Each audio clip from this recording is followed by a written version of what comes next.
මගේ නම චානක. මට දැන් 23යි. මම පෞද්ගලික ආයතනයක රැකියාවක් කරන තරුණයෙක්. මගේ ජීවිතය සාමාන්‍ය විදිහට ගලාගෙන ගියේ කිසිම විශේෂත්වයක් නැතුව. උදේට වැඩට ගිහින් රැයට ගෙදර ඇවි යාළුවොත් එක්ක විහිළුතාලු කරලා සමහර දවස්වල පොඩි සප් එකක් දාලා ඒත් හිතේ කොහේ හරි තිබුණේ හිස් බවක්. ඒ හිස් බව පිරෙන්න පටන් ගත්තේ අහම්බෙන් වගේ. අපේ ගෙවල් ළඟම හිටියේ ඉනෝකනන්ද. ඉනෝකනන්ද කියන්නේ මගේ අම්බගේ නංගි. එයා අපේ ගෙවල් ළඟමයි හිටියේ. අම්මා හැමතිස්සෙම කිව්වේ නැන්ද කියලා කතා කරන්න කියලා.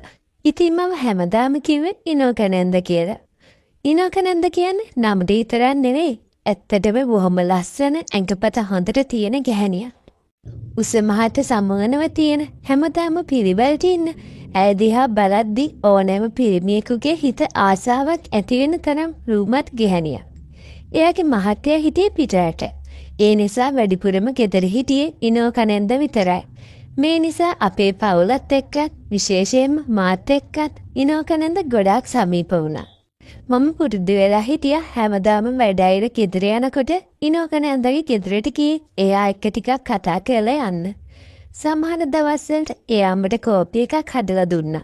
තව දවස්වලට ගෙදර වැඩකට උදව් කරන්න කිව්වොත් මම ඒකට උදව් කළා. ඒ හැම මොහොතකම එයාගේ සුවඳ මගේ හිතේ කුල්මත් කළා. එයාගේ ඇඟේ හැඩරුව මගේ ඇසුවට මහා ප්‍රියජනක දෙයක් වුණා. මේ බැඳීමෙන් එහාට ගිය දෙයක් එයාගෙන් බලාපොරොත්තු වෙනවා කියලා මටම තේරෙන්න ගත්තේ ඊට පස්සේ. ඒක ආදරයකට වඩා ගැඹුරු තහනම් ආශාවක්. මට ඉනෝකනන්දත් එක්ක එක් වෙන්න ඕන වුණා. ඒක මගේ හිතේ තිබුණ රහසිගතම පැතුම වුණා.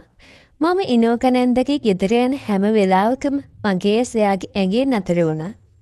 එයාගේ වතට ගැලපෙන පිළිවෙල, එයාගේ පපු පෙදෙසේ හැඩේ, පළල් ලුකුල හැම දෙයක්ම මම පිස්සුවට යන සමත් වුණා. මට හැම වෙලාවකම හිතුනේ එයාගේ මහත්තයා මේ තරම් ලස්සන බිරිඳක් කණි කරලා පිටරට ඉන්න එක කොච්චර අපරාධයක්ද කියලා. ඒත් ඒකම මට අවස්ථාවක් විදියට පේන්න ගත්තා. මගේ හිතේ චාන්ඩිකමක් වගේම යම්කිසි බියකුත් පළපදියම් වෙලා තිබුණා. මේක වැරදි කියලා මගේ හෘද සාක්ෂිය කිව්වත් මේක අවස්ථාවක් කියලා තව හඬක් මගේ හිතේ තෝම්කාර දුන්නා. දවසක් රෑ මම ඔෆිස් එකෙන් එද්දි ගොඩාක් රෑ වුණා. ඒ දවස නම් මට කවදාවත් අමතක වෙන්නේ නැහැ. ඔෆිස් එකෙන් පස්සේ යාළුවෝ කීප දෙනෙක් එක්ක පොඩි ඩ්‍රින්ක් එකක් දාලා ආපු නිසා මගේ හිතත් ටිකක් නිදහස් වෙලා. හැඟීම් ඇවිස්සලා වගේ තිබුණා. මම ගෙදර එනකොට මුළු පළාතම අඳුර කිල්ලා කරන්ට් එක ගියේ. ඒ වෙලාවේ වෙන කිසිවෙකුත් නෙවෙයි මට මතක් වුණේ ඉනෝකනන්දව. එයා තනියම කොහොමද බය වෙලාද දන්නේ නැහැ කියලා මගේ හිතට ආවා. ඒත් ඒ හැඟීමට වඩා මේ මොහොතේ මගේ හිතේ ඇති වුණේ වෙනත් අමුතු ආසාවක්. කරන්ට් එක නැති නිසා එයා තනියම ඉන්න නිසා මට හිතුණා මගේ හිතේ තියෙන රහස්ගත ආසාවට මේක හොඳම අවස්ථාවක් වෙන්න පුළුවන් කියලා. මම ආපු ගමන්ම කෙලින්ම ගියේ ඉනෝකනන්දගේ ගෙදරට. ගේ ඉස්සරහා පොඩි එළියක් තිබුණා. ඒක ටෝච් එළියක් නෙවෙයි. ඉටිපන්දම් එළියක් කියලා මට තේරුණා. මම දොරට කට්ටු කරාම ඉනෝකනන්දම දොර ඇරියා. ඇය මාව දැකලා ටිකක් පුදුම වුණා වගේ. චානක මොකද මේ විරාවේ? කරන්ට් එක නැති නිසා දාවේ. එයා ඇහුවේ පුදුමයි. මම ඈ දිහා බැලුවා. ඇය ඇඳගෙන හිටි දූල් නයිටියා. ඉටිපන්දම් එළියේ ඒ නයිටිය ඇතුලෙන් ඇයගේ සිරුරේ හැඩරුව බොහොම පැහැදිලිව පෙනුණා. විශේෂයෙන්ම එයාගේ ලොකු හංසය නයිටියට උඩින් මානරම් විදියට ඉස්මතු වෙලා තිබුණා. මගේ හුස්ම ටික නතර වුණා වගේ මට දැනුණා. ඔව් නැන්දේ කරන්ට් එක නැති නිසා ඔයාව බලලා යන්න ආවා. තනියම ඇති කියලා හිතුණා. මම බොරුවක් කිව්වේ. මගේ ඇස් වලට එයාගේ සිරුරේ තිබුණ අමුතුම ආලෝකය දැනෙද්දි. අනේ පව් එන්න ඇතුළට වාඩි වෙන්න. ඇම්මට සාලෙට එන්න කිව්වා. මම ඇතුළට ගිහින් එයා ළඟම වාඩි වුණා.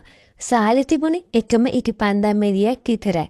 ඒ එළියේ ඉනෝකනන්දගේ මුහුණට අමුතුම ලස්සනක් ඇවිත් තිබුණා. ඒ වගේම ඒ එළියේ එයාගේ හැඩරුව තව තවත් කැපී පෙනෙන්නට සැලැස්සුවා.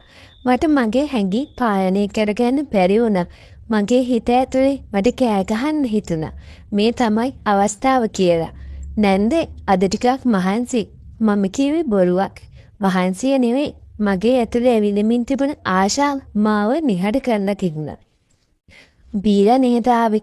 ඇය මගේ මූණ දිහා බලලා ඇහුවා. ටිකක් යාළුවෝ එක්ක පොඩි එකක් දැම්මා. මම පිළිගත්තා. ඇය hina වුණා. ඒ hinaවෙන් එයාගේ ලස්සන තව වැඩි වුණා. මගේ අත නිකම්ම වගේ එයාගේ උරහිසට ලාම් වුණා.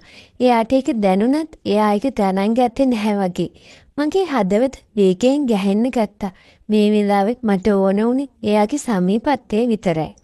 ඊළඟ මොහොතේ මට ඉවසන් ඉන්න බැරි වුණා. මගේ හිතේ තිබුණ ආශාව මාව පාලනය කළා. නයිටි උඩි ඒ මෘදු ස්පර්ශය මට හොඳට දැනුණා. එයා ගැස්සුණා. එයාගේ ඇස් පුදුමයෙන් විශාල වුණා. මම බලාපොරොත්තු වුණේ එයා මට කෑ ගහයි නැත්තම් මට බනේ කියලා. ඒත් එයාගේ ප්‍රතිචාරය මාව පුදුමයටපත් කළා. එයා මාව පැත්තකට තල්ලු කරනවා වෙනුවට එයාගේ ඇස්වල මට පෙන්නේ අමුතු ආශාවක්. තනික්‍රමෙන් මැඩි වී ගිය පහසක් පතා සිටි කෙහැණියකගේ ආශාව. චානක එයාගේ කටහඬ වේවුලුවා. එයා හෙමින් නැගිට්ටා. මට හිතුණා එයා මාව ප්‍රතික්ෂේප කරයි කියලා. ඒත් එයා ගියේ දොර වහන්න. ඒ දොර වහලා ඇවිත් මගේ අතින් අල්ලගෙන මාව එයාගේ කාමරයට එක්කගෙන ගියා. ඒ මොහොතේ මගේ හිතේ තිබුණ බය නැතිලා ආශාවෙන් මගේ හිත පිරුණා. මම දැනගත්තා මේ දැන් වෙන්නේ මගේ හිතේ හැංගිලා තිබුණ ආශාව යථාර්ථයක් වෙන බව. කාමරයේ ඇතුලේ තිබුණේ එක ඉටිපන්දම් එළියක් විතරයි. ඒ මදෙලින් අපේ සෙවණැලි බිත්තියේ විවිධ හැඩතල මවමින් නැටුවා. අපි දෙන්න එකිනෙකා දිහා බැලුවා. වචන අවශ්‍ය වුණේ නැහැ. ඉනෝකාගේ උණුසුම් සිරුර මගේ ඇඟට තද වුණා. ඒක මගේ ජීවිතේ අමතක නොවන අත්දැකීමක් වුණා. එයාගේ මස් පිරුණු ඇඟ මගේ හැඟීම් කවත් ඇවිස්සුවා. අපි දෙන්න එකිනෙකාගේ පහසින් උමුතු වෙලා වගේ හිටියා. හති වැටෙනකම් අපි දෙන්න එකිනෙකා හා බැඳිලා හිටියා. කණිකමින් පෙරු ගැහණියකගේ ආශාව, තාන ආශාවකින් පෙරු තරුණයෙකුගේ ආශාව එකිනෙකා හා මුසුවීමක් වුණා. පැය ගණනක් ගිහිලා ගියා. අවසානයේදී අපි දෙන්න ඇඳ මත වෙහෙසටපත් වෙලා හිටියා. මගේ හිතේ තිබුණේ මිශ්‍ර හැඟීම් සමුදායක්. ලොකු සතුටක්, තෘප්තියක් වගේම යම්කිසි බියක් සහ වර්ධකාරී හැඟීමක මගේ හිතට දැනුණා. මම ඉනෝකනෑන්ත දිහා බැලුවා. එයාගේ මුහුණේ තිබුණේ සංසම් බවක් වගේම තෘප්තිමත් බවක්. චානක ඔයා දැන් යන්න ඕනේ. එයා හෙමින් කිව්වා. පාන්දර වෙනවා. කවුරු හරි දැක්කොත් මම එයාලගේ කටහඬට අවනත වුණා. එළි වෙන්න කලින් මම ඉනෝකනෑන්දගේ ගෙදරින් එළියට පැස්සා. මම ගේට්ටුවෙන් එළියට යනකොට මම ආපහු හැරිලා බැලුවා. එයා තාමත් දොර ළඟ හිටගෙන මගේ දිහා බලාගෙන හිටියා. මම එහෙම්ම ගෙදරට ගියා. කවුරුත් දකින්න කලින් මගේ කාමරයට රිංගගත්තා.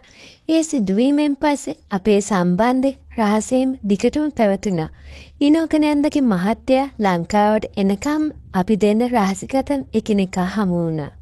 මම හැමදාම එයාගේ ගෙදරට ගියා. ඒත් දැන් මගේ යාම ඒ පරණ අහිංසක යාම නෙමෙයි. ඒක අපේ රහස් ආදරයට මාර්ගයක් වුණා. කාලය වේගයෙන් ගෙවිය ගියා. දවසක් ඉනෝකනෑන්ද මට කිව්වා එයාගේ මහත්තයා ලබන මාසේ ලංකාවට එනවා කියලා. මගේ හිතට දැනෙන මහා බරක්, බියක්, දුකක්, වර්ධකාරී හැඟීමක්. ඒ රහසින් මිදෙන්න අවස්ථාව ලැබුණත් මගේ හිතට අමුතු හිස් බවක් දැනුණා. මම ඉනෝකනෑන්ද දිහා බැලුවා. එයාගේ ඇස්වල තිබුණේ දුක. මේක අවසානයක් තියෙන්න ඕනි කියලා මම දැනගෙන හිටියත් ඒ අවසානයට මුහුණ දෙන්න මගේ හිත සූදානම්ව තිබුණේ නැහැ. ඊට පස්සේ මොනවා වෙයිද කියලා මම දැනගෙන හිටියේ නැහැ. මේ වගේ කතා කියවන්න කැමති අය